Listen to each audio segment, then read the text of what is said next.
स्वागत है आपका हमारे चैनल में। आधुनिक समय में भूत प्रेत अंधविश्वास के प्रतीक के रूप में देखे जाते हैं, पर कुछ लोग ऐसे भी हैं जो भूत प्रेतों के अस्तित्व को नकार नहीं सकते।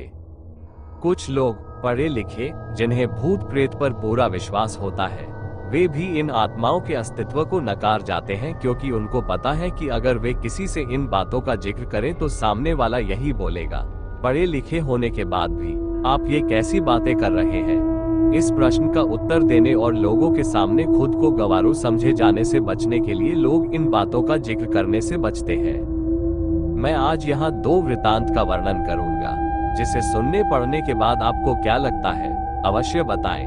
खैर, मैं भी तो भूत प्रेत को नहीं मानता, पर कभी कभी कुछ ऐसी घटनाएं घट जाती हैं कि भूत प्रेत के अस्तित्व को नकारना बनावटी लगता है। बात कोई 15-16 साल पहले की है। मैं जिस जगह पर काम करता था वहीं पास में एक फ्लैट किराए पर लिया था। इस फ्लैट में मैं अकेले रहता था, हाँ, पर कभी कभी कोई मित्र संबंधी आदि भी आते रहते थे। इस फ्लैट में एक बड़ा सा हॉल था और इसी हॉल से संबंध एक बाथरूम और रसोई घर। एक छोटे से परिवार के लिए यह फ्लैट बहुत ही अच्छा था और सबसे खास बात इस फ्लैट की यह थी कि यह पूरी तरह से खुला खुला था। मैं आपको बता दूं कि इस फ्लैट का हॉल बहुत बड़ा था और इसके पिछले छोर पर शीशे जड़ित दरवाजे लगे थे जिसे आप आसानी से खोल सकते थे। पर मैं इस हॉल के पिछले भाग को बहुत कम ही खोलता था, क्योंकि कभी कभी भूलवश अगर यह खुला रह गया तो बंदर आदि आसानी से घर में आ जाते थे और बहुत सारा सामान इधर उधर कर देते थे। आप सोच रहे होंगे कि बंदर आदि कहां से आते होंगे, तो मैं आप लोगों को बताना भूल गया कि हमारी बिल्डिंग एकदम से एक सुनसान किनारे पर थी और इसके अगल बगल में बहुत सारे पेड़ पौधे, जंगली झाड़ियां आदि थी। अपने फ्लैट में से नीचे झांकने पर सांप आदि जानवरों के दर्शन आम बात थी। एक दिन शाम के समय मेरे गांव का ही एक लड़का, जो उसी शहर में किसी दूसरी कंपनी में काम करता था, मुझसे मिलने आया। मैंने उससे कहा कि आज तुम यहीं रुक जाओ और सुबह यहीं से ड्यूटी चले जाना, पर वह बोला कि मेरी ड्यूटी सुबह 7 बजे से होती है, इसलिए मुझे 5 बजे जगना पड़ेगा और आप तो 7-8 बजे तक सोए रहते हैं, तो कहीं मैं भी सोया रह गया तो मेरी ड्यूटी नहीं हो पाएगी। इस पर मैंने कहा कि कोई बात नहीं, एक काम करते हैं, 4 बजे सुबह का अलार्म लगा देते हैं और तू जल्दी से जगकर अपने लिए टिफिन भी बना लेना, पर हाँ, एक काम करना, मुझे मत जगाना। इसके बाद वह रहने को तैयार हो गया। रात को खा पी कर लगभग 11:30 तक हम लोग सो गए। हम दोनों हाल में ही सोए थे। मैं खाट पर सोया था और वह लड़का लगभग मुझसे 2 मीटर की दूरी पर चटाई बिछाकर नीचे ही सोया था। एक बात और, रात को सोते समय भी मैं हाल में 0 वॉट का बल्ब जलाकर रखता था। अचानक लगभग रात के 2 बजे मेरी नींद खुली। यहाँ मैं आप लोगों को बता दूं कि वास्तव में मेरी नींद खुल गई थी, पर मैं लेटे लेटे ही मेरी नजर किचन के दरवाजे की ओर चली गई।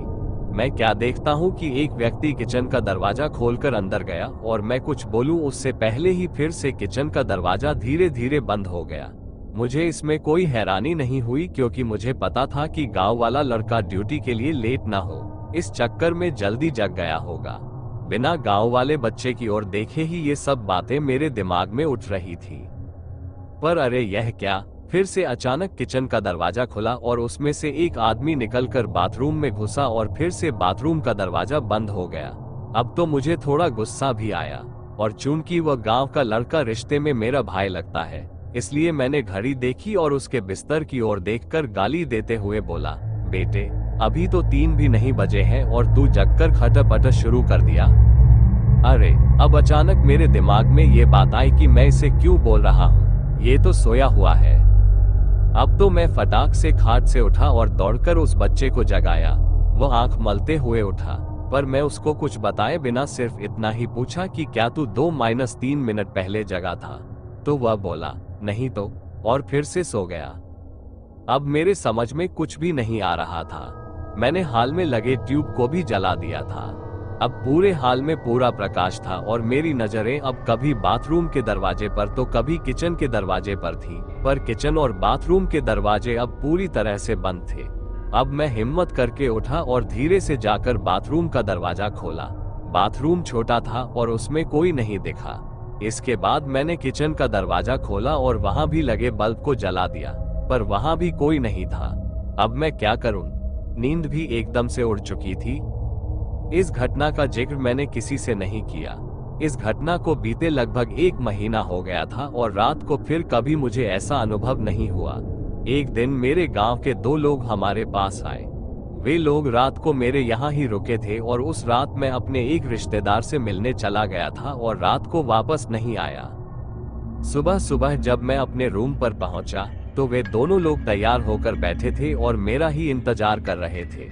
ऐसा लग रहा था कि वे बहुत ही डरे हुए और उदास हो। मेरे आते ही वे लोग बोल पड़े, अब हम लोग जा रहे हैं। मैंने उनसे पूछा कि फ्लाइट तो कल है, तो आज की रात आप लोग कहाँ ठहरेंगे? उन्होंने जवाब दिया, रोड पर सो लेंगे, पर इस कमरे में नहीं। अब मुझे 1 महीना पहले घटित घटना याद आ गई।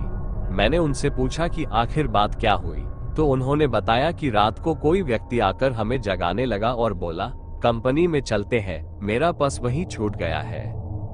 हमने देखा कि वह व्यक्ति देखने में एकदम सीधा साधा और शालीन था। फिर वह किचन में चला गया और कभी बाहर नहीं निकला।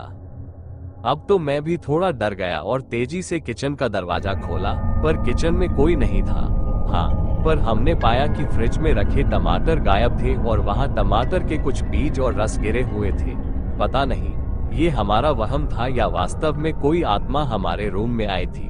मैंने इससे छुटकारा पाने के लिए उस फ्लैट को ही बदल दिया और दूसरी बिल्डिंग में रहने चला गया। इस चैनल को लाइक, शेयर और सब्सक्राइब करें, जिससे हमें आपके लिए रोज ऐसे ही वीडियो लाने में मदद मिले। धन्यवाद।